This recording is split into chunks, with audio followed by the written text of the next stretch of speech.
amankan sebenarnya ya sepak bola Indonesia, bahwa kita masih ada prestasi. Ya. Itu 58 dan 23 itu hanya 2 yang jadi pemain sepak bola sekarang. Dengan hanya 2 pemain, berarti kan rekrutmennya nggak benar. Dan lebih parah lagi, biaya untuk pergi ke daerah itu saya masih ingat, itu nggak ada tuh support yang benar-benar disupport oleh PSSI. Sekarang bisa sukses ya karena proses yang pahit. 17 bulan loh saya nggak dibayar gaji. Problemnya kenapa sih gitu, kok nggak bisa maksimal kita mendevelop dia waktu itu. Jangan diaminkan cara itu gitu. Dalam konteks bukan saling menyalahkan lagi, ini kan udah masa lalu ya. Mendampingi Coach Sin saja lebih kurang kemarin waktu departemen teknik, mulai belajar dengan dia. Etos kerja, disiplinnya. Dalam hal ini saya sangat berterima kasih yang membantu saya, dengan kita yang merasakan di dalam kan berbeda. Assalamualaikum warahmatullahi wabarakatuh. Selamat datang dan selamat berjumpa kembali bersama saya, sahabat-sahabat Garuda dimanapun kalian berada. Tentunya putaran ketiga semakin dekat dan semua persiapan telah disiapkan, dan baik dari formasi, taktik dan juga starting yang bakal menjadi pacuan utama di pertandingan pertama melawan Arab Saudi dengan pertandingan tandang, di mana timnas Indonesia akan bertamu ke Jeddah, di mana timnas Indonesia akan disajikan dengan beberapa sesuatu yang sangat itu luar biasa. Euforia dari stadion yang bakal digunakan oleh Arab Saudi, banyak yang mengatakan bahwa stadion itu merupakan stadion yang sangat angker dan juga ngeri bagi para lawannya yang bertamu ke sana. Jadi timnas Indonesia tidak boleh gentar, dan timnas Indonesia harus lebih mumpuni lagi, di mana timnas saat ini sudah menunjukkan tadinya, menunjukkan cakarnya dengan Coach Sintayong berhasil mendatangkan dan juga lobby-lobby dari Pak Erick Thohir setelah pengumuman pertama dari seorang kiper yang dulunya diambang sana, kemudian lika-liku dari Martin Paes, saat ini sudah resmi bisa memperkuat timnas Indonesia. Namun apakah Martin Paes bisa melawan Arab Saudi dan diturunkan sebagai debut pertamanya bagi Garuda? Ini masih diperjuangkan terus oleh Pak Erick Thohir, di mana kabarnya Pak Erick Thohir dan bersama staf khusus dari PSSI sedang melakukan lobby-lobby atau pengajuan atau berusaha sebaik mungkin untuk bisa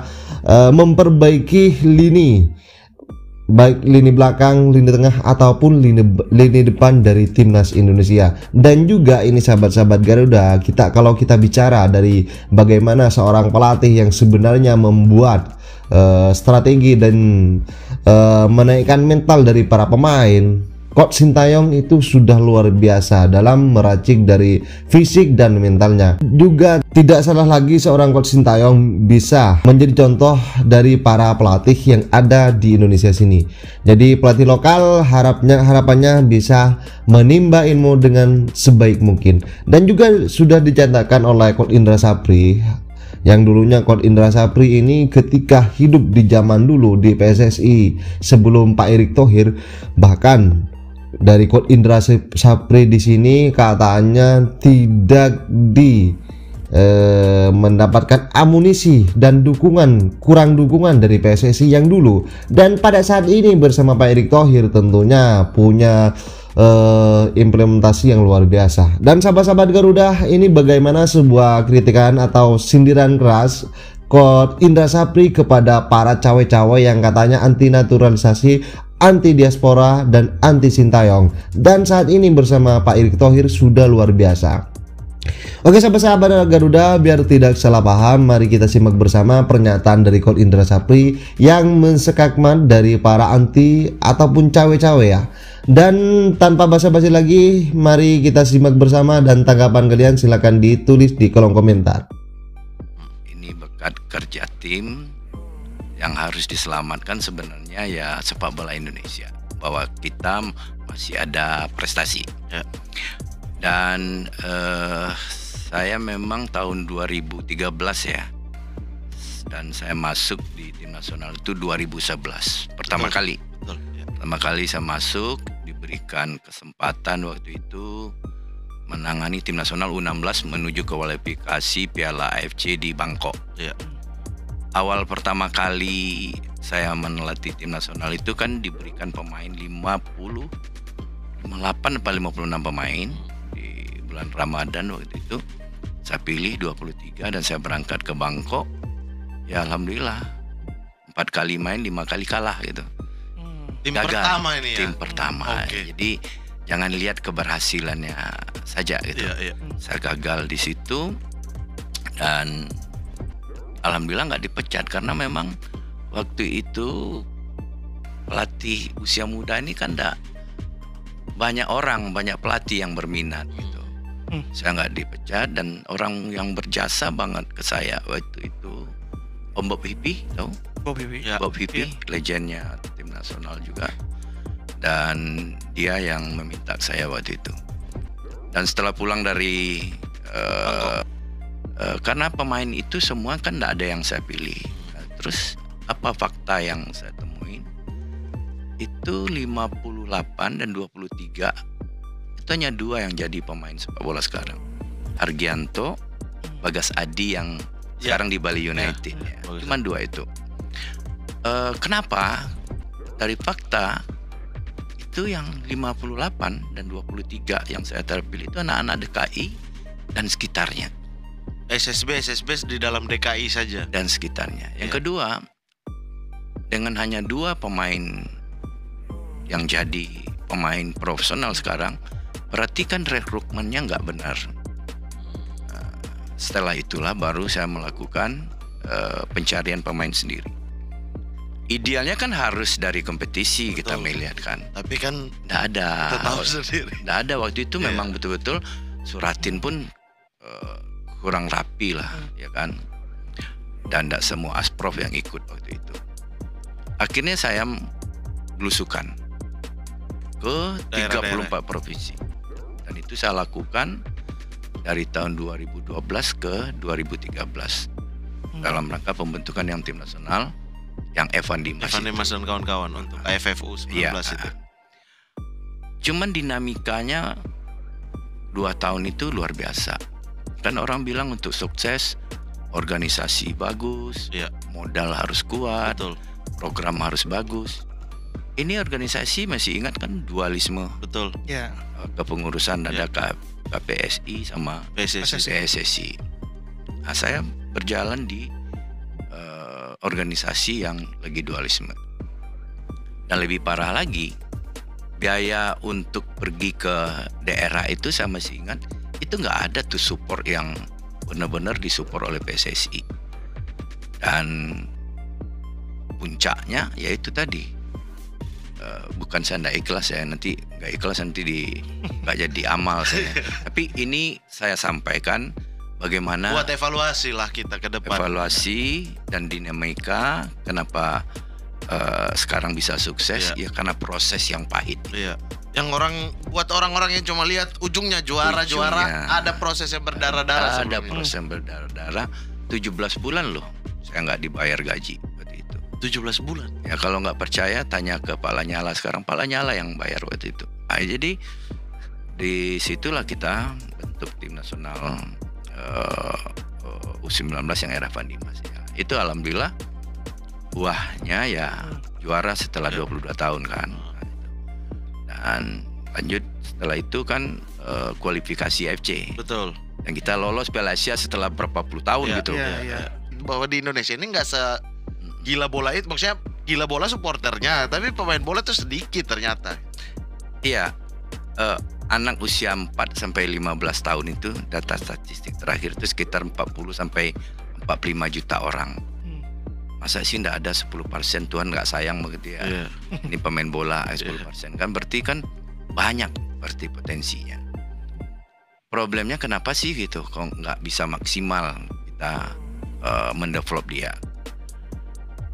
Itu yang sudah didiskusikan dengan kepengurusan baru Pak Erik, perlu kita melakukan transformasi. Transformasi sepak bola. Oleh sebab itu ada 5 hal yang memang akan diperbaiki oleh kepengurusan yang sekarang, dan itu yang sudah beliau presentasikan ke Anggota ya? FIFA dan anggota dan lain sebagainya. Satu, infrastruktur harus diperbaiki. Fasilitas ya. Ya, Nah, Coach Justin nomor 1 loh ini. Pembinaan usia muda tidak akan jalan kalau fasilitasnya. Dan kemarin waktu penyempurnaan Impres nomor 3 waktu FGD, kita mengusulkan Kementerian Desa tertinggal masuk dalam Impres. Alhamdulillah dalam draft itu masuk. Apa? Karena menurut saya orang-orang yang akan menjadi atlet atau pesepak bola itu kan orang-orang yang kaya gerak, yang multilateral. Yang multilateral itu ya di desa-desa. Makanya PSSI khusus Liga 1 klub licensing sekarang kan diperketat oleh ketua umum. Harus begini, standar pelatihnya harus begini. Dulu kan pelatih asing kan seenaknya aja masuk ke Indonesia. Sekarang AFC udah mengunci dengan RICC namanya. Kalau dia ndak qualified, kita ndak sahkan dia sebagai pelatih.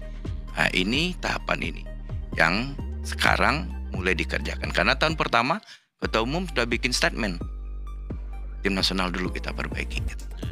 Tapi tim nasional itu tidak bisa ujuk-ujuk juga kan. Semua unsur tadi harus proses. Butuh proses. Unsur itu harus masuk. Kita ada jangka pendek, ada jangka panjang juga. Ideal kompetisi. Kenapa kompetisi? Kita harus berulang melihatnya. Bisa saja hari ini dia bagus, besok nggak bagus. Ya kan? Dari kompetisi itulah kita lihat. Ya kan? Kita identifikasi. Apakah memang bagus? Akan nggak berhasil. Cuman saya bilang waktu itu, jangan diaminkan cara itu gitu. Jangan mentang-mentang dengan cara kayak gitu kita juara. Itulah yang terbaik. Oh gitu. Inilah cara Indonesia. Nggak bisa. Ya, jangan berpikirnya begitu gitu. Itu saya pikir cara darurat kan gitu. Iya, karena memang tidak ada kompetisi. Sementara butuh waktu cepat untuk mempersiapkan tim kan. Iya, waktu itu kalau nggak salah kita juga harus terima kasih tuh. Diundang saya coaching klinik. Mengundanglah semua pelatih. Dan itu federasi ya, bukan. Ya saya dalam konteks bukan saling menyalahkan lagi, ini kan udah masa lalu ya. Terus biasa kan waktu dulu kalau ada orang asing datang, itu kan banyak aja protes kita gitu. Dari dulu tuh. Apalagi Sumbar nih. Iya, saya masih ingat ya. Ini lucu nih. Jadi kan dia bawa metode kepelatihan yang pakai gawang-gawang kayak sekarang small side game di lapangan Imam Bonjol itu kan dekat pusat kota. Setiap sore itu kalau tokonya udah ditutup, dia kan nonton tuh. Diteriakin tuh, "Woi, orang Jerman kok latihannya kok lapangan diperpendek? Kan lapangan bola besar." Saya masih ingat tuh. Jadi ya kan. Nah, terus juga ada orang Jerman ini kan disiplinnya minta ampun. Kalau ndak ada kerja, ndak ada hasil, nggak ada uang. SP Padang itu dulu pemainnya menang ndak menang kan ada namanya uang harian. Ini adalah Remy karena biasa dengan caranya dia pakailah dengan cara itu ke pemain uang harian. Nggak ada uang harian, kalian ndak main ndak menang kok katanya. Lari aja nggak bisa katanya kan. Akhirnya apa? Besok latihan pagi semua pemain nggak ada yang datang ke lapangan gara-gara uang harian tidak dibayar. Dan itu benar terjadi loh Indonesia. Jadi saya memang mulai belajar dengan dia etos kerja, disiplin. Terus masalah terlambat saya 5 menit begitu dengan alasan ada ini antisipasi. Sebelum berpikir jangan udah terjadi kamu berpikir katanya. Ya kalau macet ya harus 1 jam 2 jam kamu berangkat kan. Jadi nilai-nilai itu saya belajar dari dia. Dan saya juga sangat berkesan banget sama dia, punya filosofi sendiri. Tapi itu kan sepak bola ini kan berkembang. Contoh misalnya saya dengan mendampingi Coach Sina saja lebih kurang kemarin waktu departemen teknik selama 3 tahun kan saya banyak belajar juga di situ bahwa more fisikal itu sangat penting. Terus kemarin dengan Coach Frank, ya kan saya juga banyak belajar, ya kan bahwa ada hal-hal yang harus kita upgrade gitu. Ya, termasuk yang basic tadi adalah Remy dan Alek banyak lah. update, banyak argumen sebelum kita mengambil keputusan kan gitu. Makanya kuncinya harus belajar. Makanya selalu saya pesankan ke pelatih-pelatih kalau saya ngisi kursus, pelatih itu bisa ya tumbuh kepemimpinan atau leadershipnya yang bisa menyatukan tim gitu. Kan yang membedakan pelatih sebenarnya kan leadership, ya kan? Bagaimana dia bisa menyatukan asisten pelatih. Saya dalam hal ini saya sangat berterima kasih, yang membantu saya itu kan legend semua. Orang melihat dari luar dengan kita yang merasakan di dalam kan berbeda. Iya. Kan di luar kan enak aja saya, kenapa ini tidak diganti, kenapa ini ya kan? Pertimbangannya tuh Tapi jangan disalahin, jangan disalahin. Kadang-kadang ada yang masukan kayak gitu. Setelah kita pelajari, kita lihat GPS, oh iya, kok kelewat. Udah lelah banget dia. Nah, tapi karena kita memang kita pantau GPS-nya jarang lah. Kan sport science itu untuk mensupport supaya keputusan-keputusan kita yang biasanya ada yang nggak tepat ini akurat gitu. Nah, sementara yang di luar kan melihat pakai kacamata penonton. Oke sahabat-sahabat, saya rasa cukup ya untuk statement dari Coach Indra Sapri bagaimana dalam membangun sebuah tim dan juga melatih mental dari para pemain. Fisik juga penting ya. Jadi fisik dan mental untuk sebuah permainan itu sangat dibutuhkan, dan juga mental agar tidak down sebelum pertandingan dimulai ketika menghadapi tim-tim besar. Maka saat ini bersama Coach Sintayong sudah menunjukkan sesuatu yang luar biasa, dan juga fanatisme dari para supporter terhadap timnas semakin bangkit. Yang dulunya malas untuk menonton sepak bola Indonesia, saat ini bersama Coach Sintayong, Indra Sapri, dan Coach Nova Arianto, dan juga tentunya euforia yang luar biasa juga ditunjukkan atas kepemimpinan Pak Erick Thohir yang saat ini bisa memberikan sesuatu yang lebih menarik soal dari persepak bolaan Indonesia. Dan tentunya kabar terbaru ya, tentunya ini masih juga efek bagaimana timnas Indonesia itu harus, maka dari dulu disiplin mental, fisik itu penting ya. Maka saat ini dengan kedisiplinan itu berhasil, kabarnya saat ini para pemain timnas, baik itu pemain abroad, pemain diaspora, sudah menunjukkan bahwa mereka masuk ke berbagai klub kasta teratas di Liga Eropa. Dan juga kabar penting lagi soal Nathan Joe dan Marcelino Ferdinand, di sini berpotensi besar untuk bertemu di Championship Premier League ya, Liga 2 dari Liga Inggris. Dan Marcelino Ferdinand berhasil masuk ke sebuah klub yang juga dimiliki oleh orang Indonesia, dan tentunya itu punya Pak Erick Thohir dan juga Pak Anindya Bakri. Oke sahabat-sahabat Garuda, semoga karir mereka, para pemain, baik pemain lokal ataupun pemain diaspora ataupun pemain abroad, semoga menunjukkan sesuatu kedisiplinnya, bisa membangkitkan soal permainan dari seorang pelatih. Oke sahabat-sahabat Garuda, bagaimana tanggapan kalian? Silahkan ditulis di kolom komentar, dan jangan lupa like dan share video ini sebanyak-banyaknya, dan di subscribe channel ini agar kalian tidak ketinggalan informasi penting khususnya timnas Indonesia. Oke ya, jangan lupa, ini saya lupa ya, satu kata buat kalian, satu kata untuk kalian, bagaimana tanggapan kalian soal